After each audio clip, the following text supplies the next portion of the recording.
Quest'anno vado a Verona per un anno per studiare i soggetti italiani.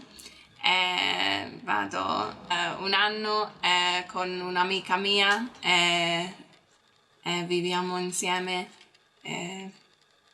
That's it. I don't know what else to say. I got to the end of my subject.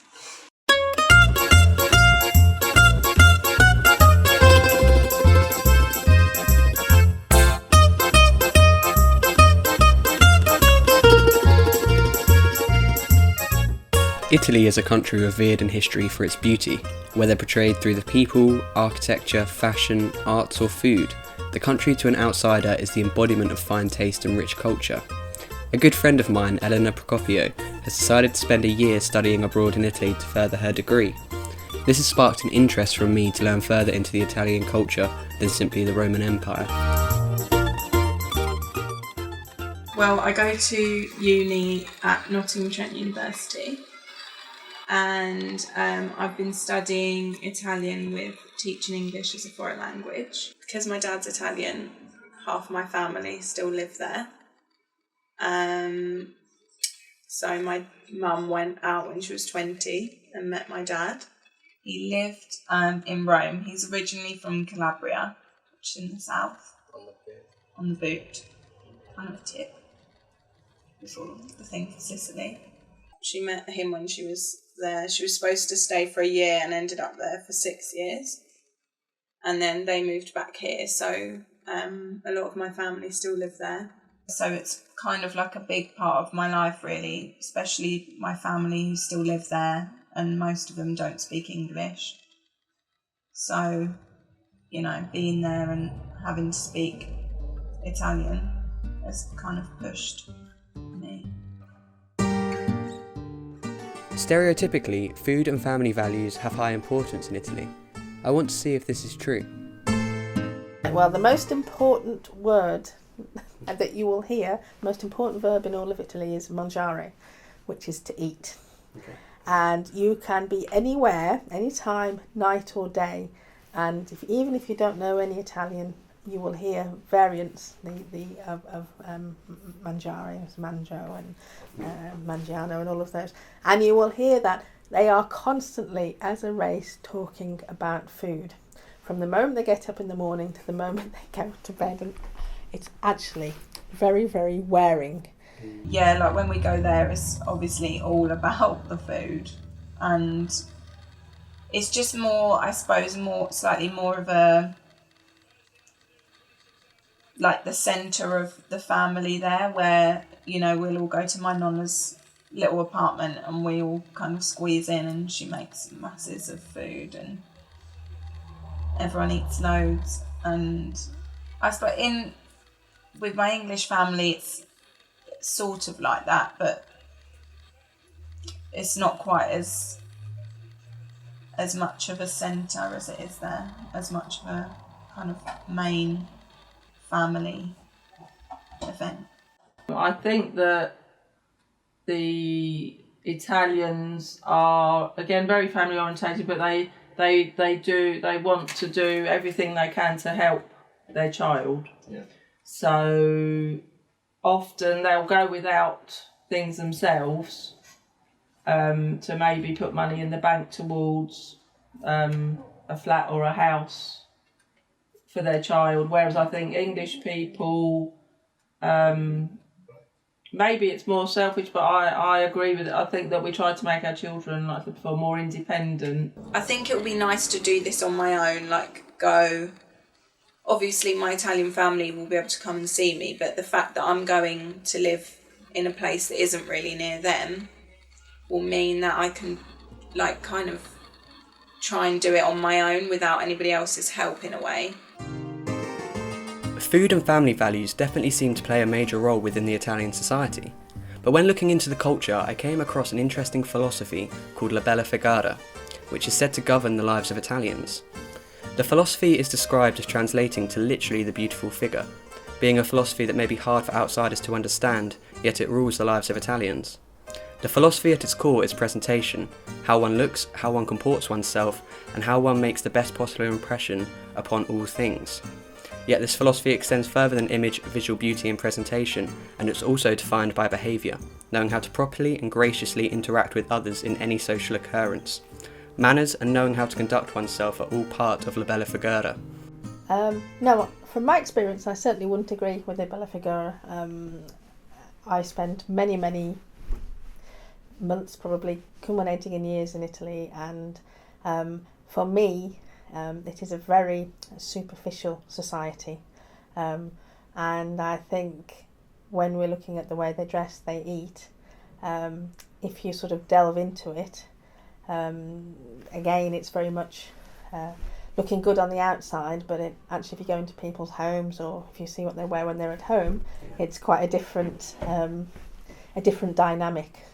I decided to go out there as an au pair, and my friend was going to come with me, but then she kind of changed her mind and kind of ducked out at the last minute. So I went anyway and lived with a family for 2 years. The Italians definitely like to give a good impression. Most of them always look smart.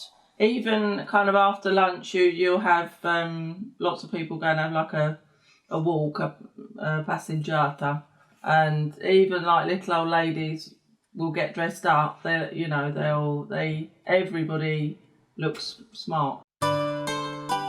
From speaking to Alison and Caroline, it seems that the philosophy has diluted over time, no longer taking focus upon making good impressions in all aspects of life, but simply now on one's personal appearance. To gain more insight, I've come to speak to Alessandra, an Italian woman who moved to the UK to study, in aid of finding out her views on La Bella Figura. I agree overall with the Bella Figura. I think it's something real in Italy, but I do think it's something more, it's more related to something from the past, really, something that we kind of carry nowadays as well.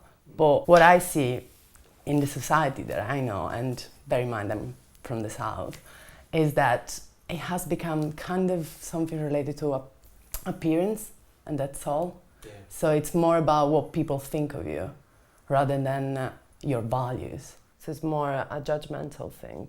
Because I notice that people tend to judge others by the way they dress, for example, which in a way it's something stupid. I mean, the way that you dress is not exactly what you are. Exactly. So, I mean, it's more deep than that. He has to, otherwise what's the point of living? But yeah, so I agree with, good manners, presentation, cultural values, but I don't agree with the fact that you need to appear in a certain way that maybe you're not. After hearing Alessandra's opinion on the philosophy, it does seem that personal appearance now takes prevalence within the Italian society and is the central focus of La Bella Figura. It seems this has transformed the Italian society into a highly judgmental one. As a culture, judgmental would be a perfect word for certainly my experience of interacting with Italians. Yes, very, very judgmental. They kind of look you up and down. Yeah.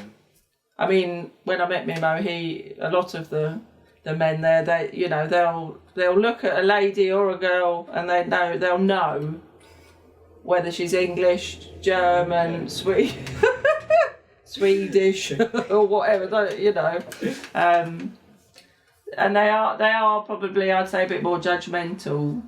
And when I first went there and made friends with people, they used to take the mickey out about how I dressed and the colours that I wore, and it was English green, and they used to tease me a lot.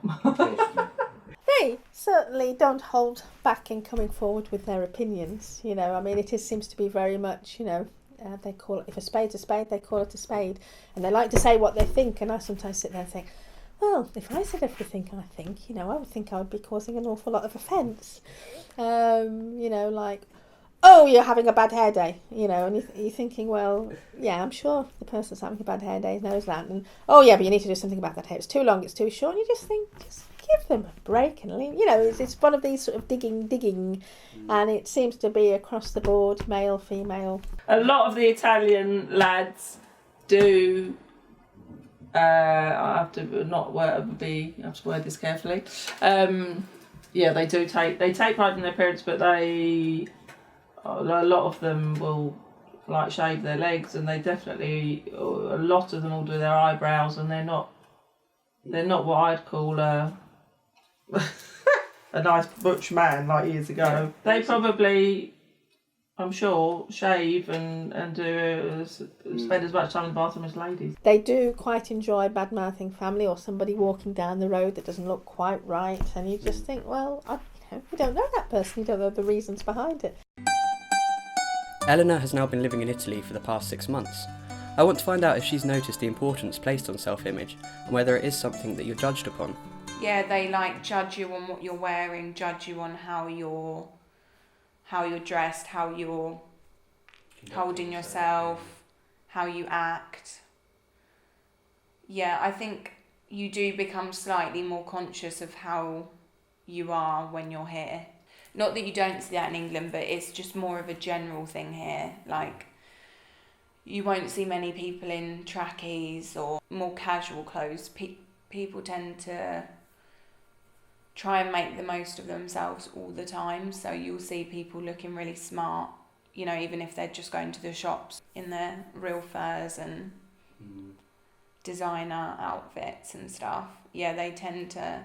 I think here actually I did kind of generalise it to everyone, but I think specifically the older generations put a lot more importance on it, and how they dress is how they're represented as a person. Judging people based on their appearance certainly isn't something exclusive to the Italian society, but it seems that more pressure is placed upon Italians to keep up appearances in aid of meeting the criteria of the philosophy, to further the good impressions. I want to find out whether Alessandra has experienced the same judgmental society whilst being here in England. What I really like about England is that in the English society I don't see that, and well, by English society I mean Leeds, of course. So again, I got just this experience. But I notice that people here just dress the way they want and nobody judges anyone, and which is great. I don't know if you smoke, but I don't think smoking is seen as a good thing in England at all. Actually, people kind of tend to judge you. Maybe that's the only reason why people judge others in England is for smoking, which in Italy is not. It's unfortunately still it kind of makes you look cool, unfortunately. With Italy being the home of the Vatican and the head of the Roman Catholic Church, I want to find out if religious values are still practiced, or if appearances are just being made in fear of society's judgment. Well, I don't think there's anybody I know there that isn't a Christian, a Catholic, but hardly any of them that I know go to church. Church attendance is very, very meagre. I mean, there are a lot of churches because at one point that was the focus of Italian, pre-Italian life. Most of them will only go to church for a christening or for this is. I'm not saying most of the people. I'm only talking about the people I know. They'll go for a christening or a wedding, or a funeral. Otherwise, they don't tend to go really to church. I think the role and influence of the church is still very powerful, although I think it's diminishing as it should as certainly sort of science and technology evolve, and I think that is a big concern of the Vatican. It seems that keeping up appearances towards religious attendance are practiced within Italian society, yet it seems to only be for certain occasions nowadays. I want to see if this is true for Eleanor's flatmate Gabby, whose mother is from the north of Italy and her father from the south. No, I'm Catholic, but I wouldn't say I wouldn't go to mass every... You don't practice it? No, I go at Christmas and at Easter, and when I'm home if my mum asks me to. But I was brought up, when I was younger I went to mass most Sundays. Yeah. I was brought up, not never really strict, but I was brought up And like you were saying earlier, do you feel that like it's sort of evolving, but changing a bit in Italy, and you said it's going to change quickly? Like a lot of people are obviously Catholic, but they don't identify with going all the time. I don't think they don't practice. Like No. I don't think like it used to be. I think if you went to mass, you'd probably see mostly old people. It wouldn't really be young people. I don't think. But if you ask them, they would all say, "I'm Catholic." Yeah. Like it's part of them, but they wouldn't necessarily practice it in the way that maybe their grandparents would. Yeah.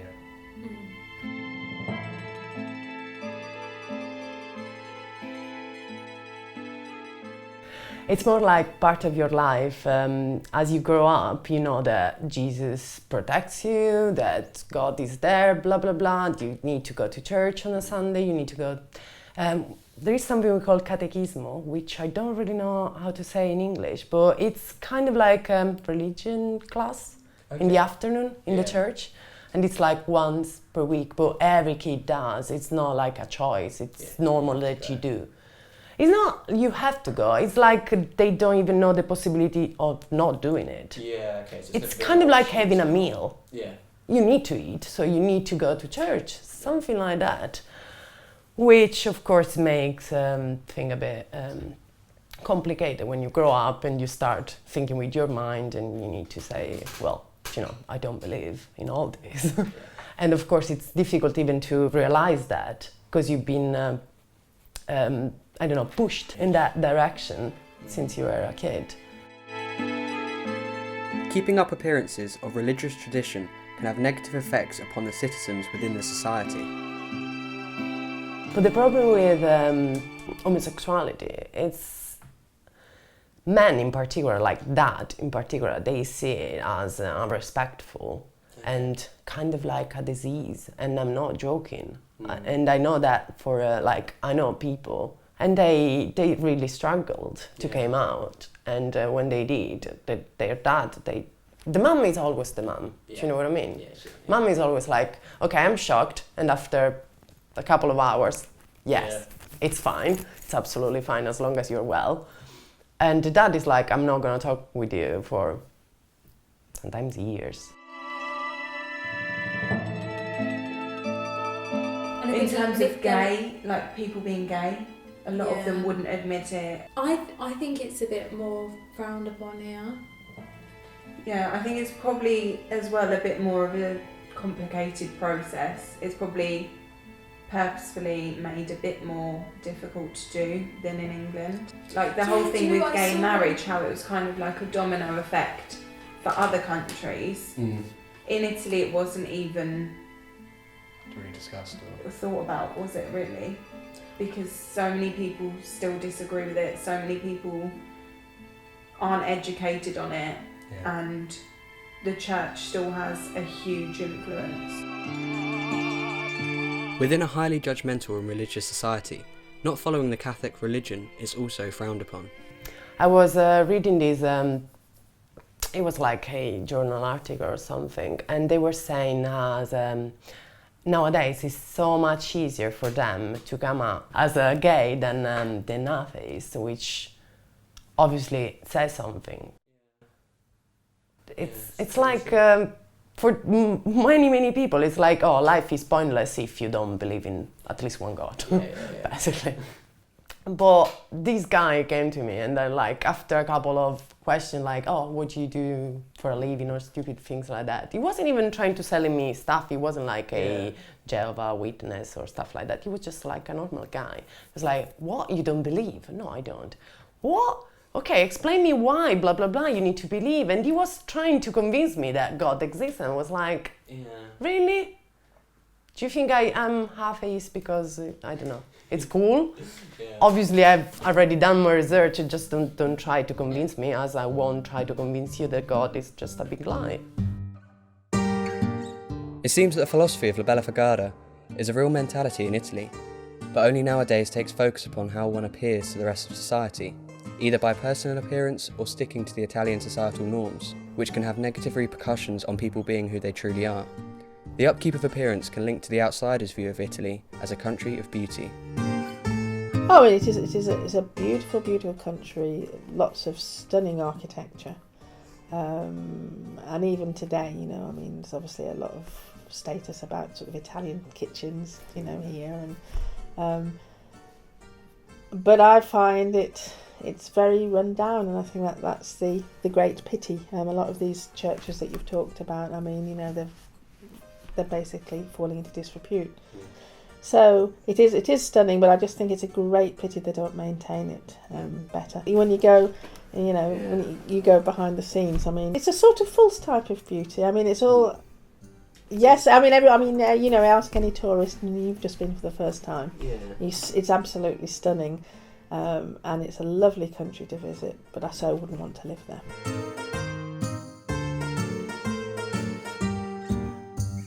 La Bella Figura. Figura. Just make sure you say figura, not figara, because yeah. Say like if you want to roll your R, say La Bella Figura. Yeah. Figura. Yeah. Yeah, that's good. Yeah. Because if you say figara, is that another word maybe? Right, it kind of sounds rude. Yeah, it sounds like it could be something else.